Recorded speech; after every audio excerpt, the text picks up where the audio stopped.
Hey guys, Dan House Washing Heroes. If you were watching yesterday, I mentioned that today's job was very different to yesterday's job. We're not by the seaside and not in the country today.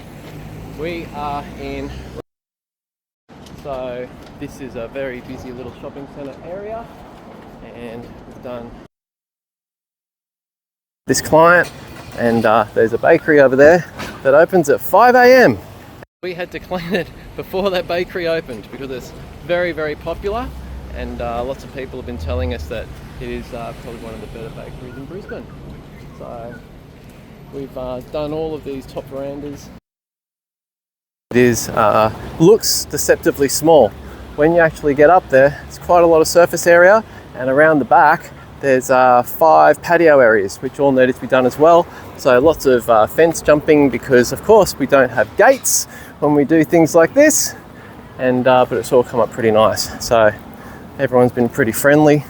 Quite a lot of traffic in this area, so we've got all 4 of us here managing the traffic, managing overspray. But we've done all this car park area, we've done all up here, it was all covered in mould, all around the side. So the shopkeepers have told us they're very happy about it, and a few of the regular clients, customers, and we've actually had a few people take our business cards as well. So all in all, it's been a productive day, but I think we're done. You done, boys? All done. Yeah, we're done. All right, catch you later. Bye.